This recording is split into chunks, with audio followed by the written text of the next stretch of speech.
লোকসভা নির্বাচনে যাতে ভিন রাজ্য থেকে বহিরাগত দুষ্কৃতীরা এই রাজ্যে ঢুকে নির্বাচনের কোনো অপ্রীতিকর ঘটনা না ঘটাতে পারে, সেই কারণে সচেষ্ট হয়েছে নির্বাচন কমিশন। সেই মতো পুলিশের নাকা তল্লাশি চালানো হচ্ছে। উপস্থিত রয়েছেন নির্বাচন আধিকারিক। নাকা তল্লাশি চালানো হচ্ছে যাতে দুষ্কৃতী কিংবা আগ্নেয়াস্ত্র বা অতিরিক্ত অর্থ এই রাজ্যে ঢুকতে না পারে। তার জন্য চলছে কড়া প্রহরা। এবার নির্বাচন পর্যবেক্ষক বা অবজারভার বাংলা ঝাড়খণ্ড সীমান্তে ডুবুরডি চেকপোস্ট পরিদর্শন করলেন। শনিবার ডুবুরডি চেকপোস্ট ঘুরে দেখেন অবজারভার। দায়িত্বপ্রাপ্ত পুলিশ কর্মীও এই নাকা তল্লাশিতে থাকা দায়িত্বপ্রাপ্ত নির্বাচন আধিকারিকের সঙ্গে কথা বলেন। বলতে গেলে লোকসভা নির্বাচনকে সুষ্ঠু ও শান্তিতে সম্পন্ন করার লক্ষ্যে প্রশাসন। কমিশন এবং পুলিশ প্রশাসন, সেন্ট্রাল গভর্নমেন্টের নির্বাচন কমিশন এবং পশ্চিমবঙ্গের নির্বাচন কমিশন তারা চেষ্টা করছেন যে সুষ্ঠু সামাজিকভাবে এবং শান্তিপূর্ণ যাতে নির্বাচন হয়।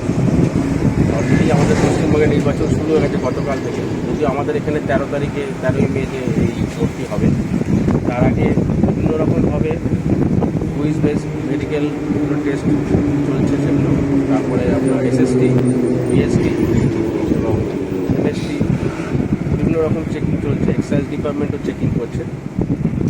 এবং আরেকটি যেটা সবচেয়ে বড় ব্যাপার, যেহেতু ডুবুরডি চেকপোস্ট একটা ফাইটার ইন্টার স্টেট নাকা চেকপোস্ট, এখানে সব রকমভাবে বাস, মোটর সাইকেল, 4 চাকার গাড়িতে চেকিং করছে,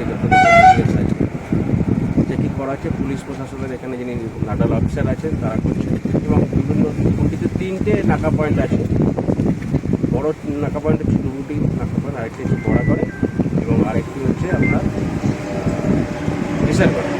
এখানে এসএসটি করা হচ্ছে, বিএসটি আছে, এসটি তারা ঘোরাঘুরি করছে এবং বিভিন্ন রকম ফেস্টিং যেগুলো নাকা বহির্ভূত যেগুলো ফেস্টিং যেগুলো আছে সেগুলোকে ডিস্ট্রয় করা হচ্ছে এবং চেষ্টা করছে প্রশাসন যাতে শান্তিপূর্ণভাবে করতে হয়। এখনো পর্যন্ত কোনো কিছু এখন এই মুহূর্তে ডুবুরডিতে এখনো পর্যন্ত কিছু হয়নি। তো আমার কাছে যেটুকু খবর আছে এখন পর্যন্ত সেরকমভাবে সেরকম হয়নি। তার আগে কিছু কিছু যেমন কিছু গাঁজার ব্যাপারে আপনারা জানেন বিষয়গুলো, সেগুলো গাঁজা এবং কিছু ওয়েপেস যদি একটা ধরা পড়েছিল, সেগুলো সব ডিস্ট্রয় করা হচ্ছে।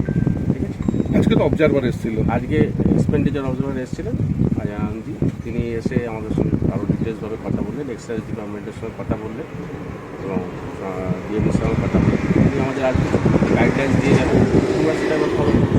আপনার আমার নাম শ্রী সত্য।